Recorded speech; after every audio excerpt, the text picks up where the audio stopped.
can't believe we're having this discussion again. What discussion? The sidechain discussion. Why are we talking about sidechain in 2025? Well, there's a new way to sidechain. Yeah, ringmod sidechain. It's been around for years. Drum and bass guys have been doing it forever. I didn't know that. Well, what about Kilohearts Compactor? I don't know, man. I'll check it out. So I checked it out because I got that text message like 7 times in the last week. And I'm grateful for that because my friends are all nerds too. And I checked it out and I like it. It's the best one out there yet. But that said, I don't think ringmod sidechain's for most people. I think it's great for like super aggressive tech D&B, maybe rhythm, like really aggressive stuff. And it's just not always for me. So I threw together a quick example, and I will put in a little disclaimer. These are just 2 splice loops. One's got a bass line. One's a bass line, one's a drum loop. And this drum loop is a house drum loop because that's majority of what I make is 4/4 or, in that tempo kind of landscape. And the sidechain works pretty well. It's mathematically perfect, just like they advertise, because that's their whole spiel is that like, now you've got mathematically perfect sidechain, but mathematically perfect doesn't always sound musical. And another disclaimer too is if I just did the kick drum, it would probably sound a lot better, but there's still going to be a little bit of distortion that ringmod sidechain causes, and it just doesn't sound that clean to me. So the way I use it, if I do use it, is I use it just on the kick drum. Sometimes I use it on the drums and just pull down my peaks a little bit, and I'll explain that in a second. But I gotta say, with all of this, I'm gonna trash Compactor a little bit for the sidechain stuff because I don't personally use it. It might be practical for somebody else, but there's a sound design trick that I'll show you guys that I don't think anybody's talking about because everybody's so focused on sidechain that nobody's talking about the best part of Compactor. So let's get into it. Here's a drum loop. Great drum loop, cool. We've heard those thousands of times, right? And I'm gonna open up Pro L. I'm on my laptop right now, so you guys, I'm gonna have to drag every plugin down.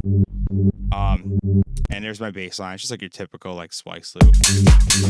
And with the Compactor on, it's perfect. It's dead perfect. Dead perfect. Without it, we're getting peaks, right? Because the drums are overlaying, and that's gonna trash your master. So here's my settings. But the problem is that hi-hat in there, it's not really the best because it is literally causing it to pump, and there's just no way around that. So yeah, that's a thing, right? There's no real way around that. If I just did it to the kick drum and did these drums by myself and didn't just use a loop, that would probably work. But here's my thing. It doesn't sound that good. I'm still a Pro C guy all the way. And the way I have my template set up, real quick, and this is on Patreon, by the way, is I just have it routed. So I don't ever have to think about sidechain. My sidechain just works. And my Pro C is right here. And I just tweak it at the end of my project or when I start getting into that production phase where I'm done writing music. And that's it. I don't think twice about it. I don't think about sidechain a lot. I know everybody's on the LFO tool thing, or Shaper Box now is like the hot one. And that's cool. I don't like it because if I have to start the loop, let's say I do like a double kick or I do non-4/4 music, I love the adjustability of that, but I also feel like if it creates pops and weird little things, if the envelope stops in between, if I do 2 kicks and you can hear like a pop because the envelope didn't come in the right way, I don't know. And then also no look ahead too, which I love look ahead. I think it sounds way better. And a lot of the pros that I like use look ahead. So that's my quick thoughts. But let's get into Compactor. Let's get focused again. So here's what Pro C sounds like. And I just feel like that sounds great. Like I feel like I'm about to dance. Whereas Compactor feels like I'm stalling a manual transmission car. It's like jerky. You know what I'm saying? So I'm Pro C all the way. That said, Compactor is useful if you just put it on the kick and you're making really hard things. Now, if you bounce the audio from the Compactor, here's what you get. You get a lot of distortion. Like, listen to that. Like, I don't know if I want that in my master. Like, I think to me, the shortcoming of doing this to get a peak perfect mix, I'd rather just do it with normal sidechain where I don't get that distortion, those pops. Listen to all these pops. It sounds mad distorted. Whereas if I isolate this with the Pro C on, it's butter. And it also kind of kills the low end a little bit. Especially if I fuck with it a little bit and I drive it harder. Like if I pull down the range, like the attack, this is like the best settings I could find. But if I keep going down, the distortion, oh shit. The distortion just gets worse and worse. And it sounds just as bad as hard clipping a master to me. And then if I turn this up, listen to how much low end comes back in the mix, right? It just doesn't, it affects things in a way that's more profound and more complicated that I'd like ducking to be. So that's my thought. Again, if you're making hard stuff and you're slamming the hell out of it, that little bit of distortion might not bother you, but it bothers me. So why did you make this video if you're just going to rail on Kilohearts? I'm not going to rail on Kilohearts because this plugin does one thing that I don't have another plugin in my personal arsenal that does this one thing. And it's sick because what I'm doing here is something I do in my music a lot. So typically speaking, if you have just a sub, it's just a sine wave, most boring thing on earth to some. So it can be beautiful to others. And what I'll usually do is I'll inject white noise, and I'm using the plugin called Texture to do that right now. And I'll distort that, which in this case, I'm not distorting it. And then I'll do a ring mod, in which case the way I set this up is I just literally route that in, and then I do, pre-effects, and you get that crunch, right? Let me open that oscillator back up again. And that is giving me like a cool, crunchy sidechain sound, but that's all I can do, right? I can lower it, and that's it. That's all I can really do in here. That's like easy to do. Compactor does something super, super cool, and I'm going to show you what that is. Take your attack, hold, release, put it down to 0. Remember that distortion we were talking about? Well, now it's going to come to your benefit, and we're going to just lower this, and look at that.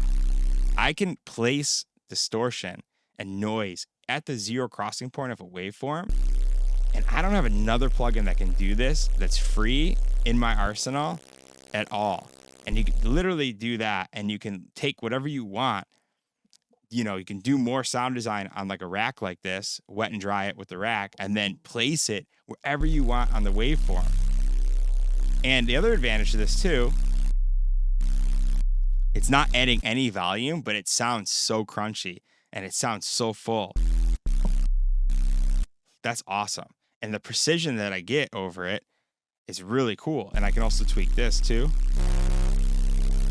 which is pretty cool too. And that creates different, and I can also, that doesn't really do anything. And there's these different modes too, but to be honest, I just stick to the first one because I haven't found a practical use yet. This plugin's only been out for a few days. Don't judge me. I don't know everything about it. So let's take this lead. I guess where I'm going with this is, let's take this lead, and instead of just adding white noise to a sine wave bass, which is pretty cool in its own right, here's the bass. It's like an inharmonic, like UKG, like, I guess it is harmonic, but it's like one of those things, like a sustain. And I put an EQ on so you can visualize it. I put texture, which adds the white noise in there. And then I saturated it a little bit, and then I added a reverb on there too. And I can compact that into the side of the waveform and place it in the peaks and valleys, exactly where I want. How cool is that? And then you can, and we could turn that distortion down. It's pretty aggressive. But the fact is, you can also control it here too.